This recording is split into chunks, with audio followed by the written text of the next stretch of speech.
Hi hello cinema சொந்தங்களே.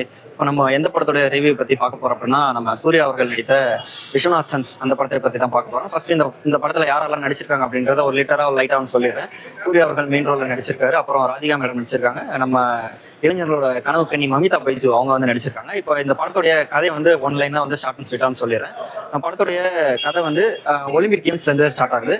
அவர் தான் நம்மளுடைய ஒலிம்பிக் கேம்ஸில் யார் பார்ட்டிசிபேட் பண்ணுறாங்கன்னா, நம்மளுடைய ஹீரோ சூர்யா அவர்கள் வந்து பார்ட்டிசிபேட் பண்ணுறாரு. அவருக்கு ஏஜ் வந்து 42 அப்படின்றது இந்த கதையில் வந்து கொடுத்துருக்காங்க. அவர் ஷூட்டிங் கேம்ல வந்து வின் பண்ணி நம்ம இந்தியாவுக்கு வந்து மெடல் கொடுப்பாரு. கோல்டு மெடல் அப்படின்றத வந்து வின் பண்ணுவாரு. வின் பண்ணிட்டு வந்து வீட்டுக்கு வரும்போது தன்னுடைய அம்மாவுக்கு வந்து என்ன ஒரு கவலை இருக்குன்னா, எல்லாமே சரி அப்படின்றது, ஆனா இன்னுமே வந்து கல்யாணம் ஆகலையே, இன்னும் வந்து கல்யாணம் பண்ணணும், உனக்குன்னு ஒரு ஃபேமிலி இருக்கணும் அப்படின்ற மாதிரி ராதிகா மேடம் வந்து விரும்புவாங்க. அது வந்து அவருக்கு ஒரு ப்ரெஷர் அப்படின்ற மாதிரி மாறும். ரொம்ப இது வந்து இறுக்கமான கதையா ப்ரெஷரா மாறாது. ஒரு லிட்டரலி வந்து லைட்டா ஒரு காமெடி டோன்ல ப்ரெஷரா மாதிரி வந்து கொடுப்பாங்க. ஸோ அதனால அவரும் என்ன பண்ணுவாரு, சரி நான் கல்யாணம் பண்ணிக்கிறேன் அப்படின்ற மாதிரி போய் சொல்லிட்டு ஃபாரின் போவார். ஃபாரின் போயிட்டு அங்க வந்து கல்யாணம் பண்ணிட்டு ஒரு பொண்ணை பார்த்துட்டு டேட் பண்ணிட்டு வர மாதிரி போயிட்டு திடீர்னு வரும்போது ஒரு குழந்தை தூக்கிட்டு வருவார். அது என்ன குழந்தை அப்படின்னா, வாடகத்தாய் குழந்தைய வந்து பெற்றெடுத்துட்டு வந்து அவர் இந்தியாவுக்கு வந்து ரிட்டர்ன் வருவார். ஆப்வியஸ்லி நம்ம ராதிகா மேடம் கையில் வந்து கொடுத்துருவாங்க. இதுதான் வந்து கதை. அதுக்கப்புறம் இந்த கதை எப்படி நகருதுன்னா, குழந்தைக்கு வந்து சின்னதாக லிட்டரலி ஒரு ஆப்ரேஷன் பண்ற அளவுக்கு ஒரு டிசீஸ் அப்படின்ற மாதிரி ஒரு சின்னதாக வந்து சொல்லியிருப்பாங்க. அந்த ஆப்ரேஷனுக்கு வந்து இவங்க ஃபேமிலியிலேருந்து யாரும் பண்ண முடியாது.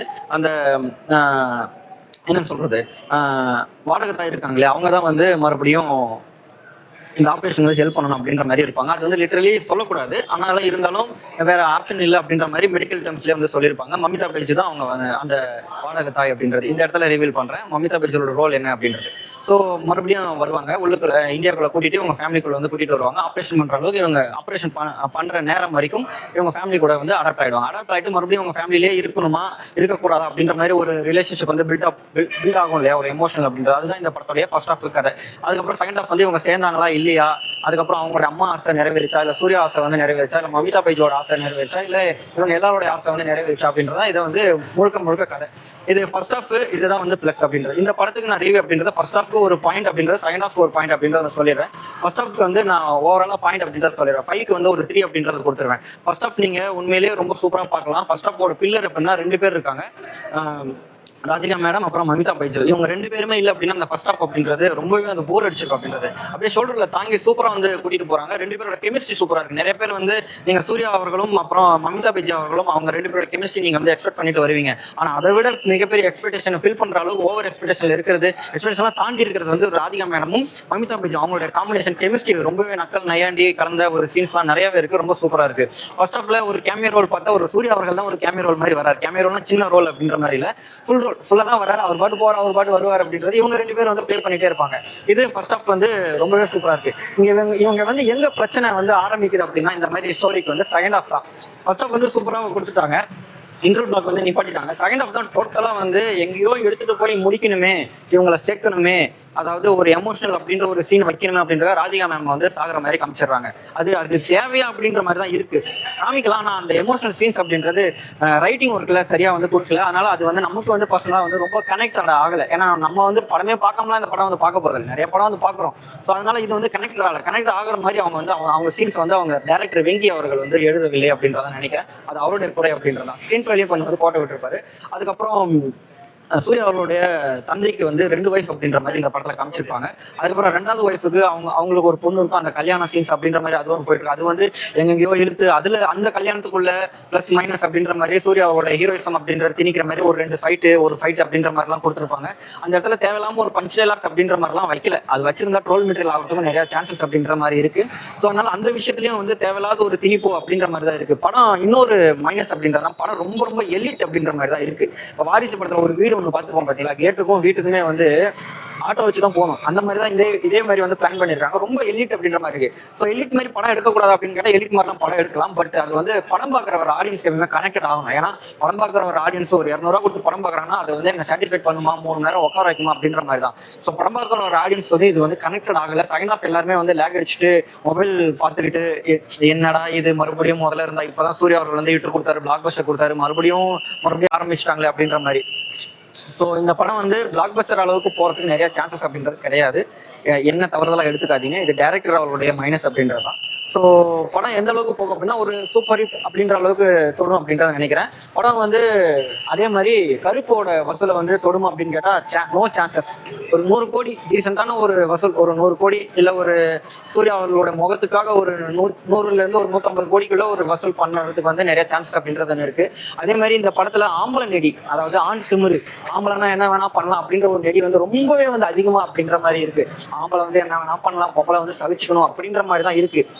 ஸோ அதை வந்து ஜென்சி கிட்ஸ்கிட்டையும் மறுபடியும் திணிக்கிற மாதிரி இருக்கு. அந்த மாதிரி சீன்ஸ்லாம் வந்து தவிர்த்து இருக்கலாம், தேவையில்லாத ஒரு சீன்ஸ். ஏன்னா சூர்யா அவருடைய படம் பார்க்கும்போதே பெரிய ஹீரோஸ்க்குலாம் நிறைய ஃபேமிலி ஆடியன்ஸ் அப்படின்றது வருவாங்க, குழந்தைய கூட்டிட்டுலாம் வருவாங்க. ஸோ அந்த மாதிரி சீன்ஸ்லாம் வந்து தவிர்த்துக்கலாம். அதாவது முகம் சொல்லிக்கிற மாதிரி கிளாமரான சீன்ஸ் அப்படின்றது கிடையாது. முகம் சொல்லிக்கிற மாதிரி டைலாக்ஸ், அந்த மாதிரி சீன்ஸ் வந்து எவால்வேட் பண்ணுவாங்கல்ல டைலாக்ஸ் மூலியமா, அந்த மாதிரி வந்து முகம் சொல்லிக்கிற மாதிரி இருக்கு. ஸோ அதெல்லாம் வந்து கொஞ்சம் வந்து தவிர்த்துருக்கலாம். படத்துல இன்னொரு ஒரு பிளஸ் அப்படின்னா ஜிவி பிரகாஷ் அவரோட மியூசிக் வந்து எங்கெங்கெல்லாம் லேக் அடிக்குதோ அந்தந்த விஷயத்தெல்லாம் வந்து கொஞ்சம் வந்து ஷோல்டர்ல தாங்கி நான் இருக்கேன், நான் வந்து காப்பாத்துறேன் அப்படின்ற மாதிரி கொடுத்துருக்காரு. படத்துல எண்ட் ஆஃப் வந்து மம்தா பைஜு கூட வந்து சேர்ந்துருவாங்க. இதுதான் வந்து படத்துடைய கதை. எல்லாருமே வந்து ப்ரெடிக்ட் பண்ற மாதிரி தான் இருக்கு. பட் சூர்யா அவர்களுக்கு என்னுடைய பர்சனலா சொல்றது என்னன்னா, கதை வந்து நீங்க சூஸ் பண்ணி நடிக்கும்போது கொஞ்சம் பார்த்து கவனமா நடிங்க. காரணம் ஏன்னா விஜய் அவர்கள் ஒரு பக்கம் நகர்ந்துட்டாரு, அஜித் அவர்களும் ஒரு பக்கம் நகர்ந்துட்டாரு. அவரு அப்பப்போ வந்து படம் பண்ற மாதிரி தான் இனிமேட் அஜித்தும் இருப்பாரு. ஸோ இப்போ இருக்கிற இடத்த வந்து வேல்யூபிளா வந்து நீங்க சூஸ் பண்ணி நீங்க ஹிட் கொடுங்க. ஆல்ரெடி நீங்க ஒரு ஹிட் பிளாக் பஸ்டர் அப்படின்னு கொடுத்துட்டீங்க. ஆனா இருக்கிறதுலேயே மிகப்பெரிய கஷ்டம் அந்த பிளாக் பஸ்டரை தக்க வச்சுக்கிறது. யாராவது தேவையில்லாம அப்படியே கண்ணு மூடிட்டு நீங்க வந்து கதையை வந்து அப்படியே வந்து கொடுத்துடாதீங்க. ஏன்னா நிறைய பேர் நீங்க வந்து சொல்லிட்டு இருக்காங்க சூர்யா அவர்களுக்கு வந்து விஜய் ஃபேன்ஸ் தான் நெகட்டிவ், அஜித் ஃபேன்ஸ் தான் நெகட்டிவ். அப்படிலாம் யாருமே கிடையாது. உங்களோட கருப்பு படத்தை பார்க்க வந்து யாரு ஜென்ரல் ஆடியன்ஸ் தான் நிறைய பேர் வந்து படம் பார்க்க வந்தாங்க. உங்க கருப்பு படத்துல நீங்க லியோ படத்தோட காஃபி ஷாப் சீன்ஸ்லாம் வந்து நீங்களே வந்து வச்சிருந்தீங்க, அந்த ஈகோலாம் இல்லாம. ஸோ அப்படி இருக்கிற பட்சத்தில் உங்க பெரிய ஹீரோ படத்தை எல்லாருமே பார்க்க வருவாங்க. அதை மீறி வந்து சூர்யா அவரோட படத்துக்கு புக்கிங்கே வந்து இந்த படத்துக்கு நிறைய ஓப்பனிங்கே இல்லை. ஓப்பனிங் வந்து என்ன சொல்றது, புக்கிங்ல இல்லை. நிறைய பேர் படம் பார்க்கவே வரலன்னு நான் நினைக்கிறேன். ஏன் இந்த அளவுக்கு இருக்கு அப்படின்னு கேட்டால் சூர்யா அவரோட மார்க்கெட்டிங், அதாவது அவரை சுற்றி நகருது பார்த்தீங்களா மார்க்கெட்டிங், நிறையவே ஆல்ரெடி இதுக்கு முன்னாடி ஞானவேல் ராஜா அவர் சைட்லலாம் நிறைய மைனஸஸ் வந்து சொல்லிட்டு இருக்காங்க. அப்புறம் சூர்யா அவர்கள் சைடில் ஆடியோ லான்ச்சில் பேசுகிற விஷயத்தெல்லாம் நிறைய வந்து கரெக்ஷன்ஸ் பண்ணிக்கலாம் அப்படின்ற மாதிரி சொல்லிட்டு இருக்காங்க. ஸோ அந்த மாதிரி கரெக்ஷன்ஸ்லாம் வந்து பண்ணிக்கோங்க. நான் பர்சனலாக என்ன சொல்கிறேன் அப்படின்னா, சூர்யா அவர்கள் ஆடியோ லான்ச்சுக்கு வரும்போது ரொம்ப எலிட் மாதிரி வந்து ட்ரெஸ் கோட்லாம் பண்ணிட்டு வர்றாரு. அந்த அளவுக்குலாம் தேவையே இல்லை. ஏன்னா நீங்கள் வாழ்றதே ஒரு எலிட் வாழ்க்கை அப்படின்றது தான்.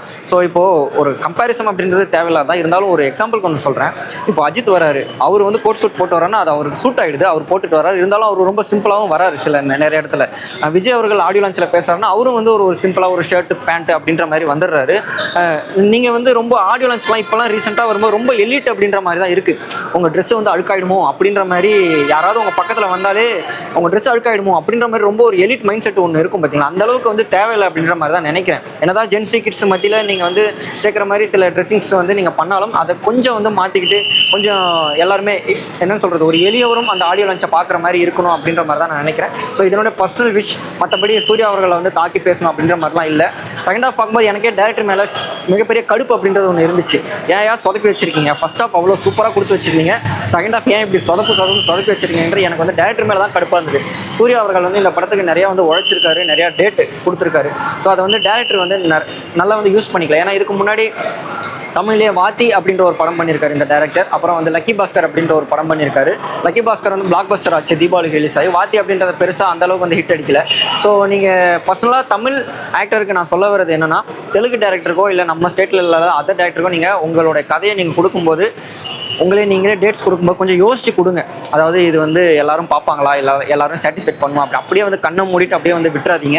ஏன்னா ஒரு பர்சனை தேட்டருக்கு வர வைக்கிறது அப்படின்றது அவ்வளோ பெரிய சிரமமாக இருக்குது அப்படின்றது. ஏன்னா ஃபிலிம் டெக்னாலஜி காலகட்டத்திலிருந்து சூர்யா அவர்கள் வந்து படம் நடிச்சிட்டு இருக்காரு. கிட்டத்தட்ட சொல்லணும்னா விஜய் அஜித்துக்கு அப்புறம் சூர்யா தான் அப்படின்ற மாதிரி சொன்னாலும் எல்லாருமே ஏற்றுப்பாங்க. நானும் ஏற்றுப்பேன், எல்லாருமே ஏற்றுப்பாங்க. சூர்யா அவர்களை பிடிக்காதவங்க கூட வந்து ஏற்றுப்பாங்க. ஆனால் அப்படி இருக்கிற ஒரு நேரத்தில் சூர்யா அவரோட கரியரை மறுபடியும் கைத்தை பிடிச்சி இழுத்து கருப்புக்கு முன்னாடி நான் இழுத்துட்டு போகிறேன் அப்படின்ற மாதிரி தான் எனக்கு வந்து ஃபீல் ஆச்சு. ஸோ இந்த படம் ஒரு சூப்பர் ஹிட் ரேஞ்சில் ஒரு ஆவரேஜான ஒரு மூவி அப்படின்றதா. மற்றபடி இந்த படத்தில் ஹீரோயிசம் டைலாக் இல்லாதனால, ரொம்ப ஃபைட் சீன்ஸ்லாம் ரொம்ப எக்ஸ்டாப்ளிஷாக இல்லாதனால டோல் மெட்டீரியல்லாம் ஆகாது, நார்மலாக வந்து போவாங்க. இந்த படத்துக்கு செகண்ட் ஹாஃபுக்கு பாயிண்ட் கொடுக்கணும் அப்படின்னா, ஒரு செகண்ட் ஹாஃப் பொறுத்த வரைக்கும் நான் ஒரு 5க்கு ஒரு 1 பாயிண்ட் அப்படின்றத கொடுப்பேன். ஸோ ஃபர்ஸ்ட் ஹாஃப் வந்து 5க்கு 3.5 கொடுத்தேன். 3.5 + 1 4.5 அப்படின்ற மாதிரி தான்.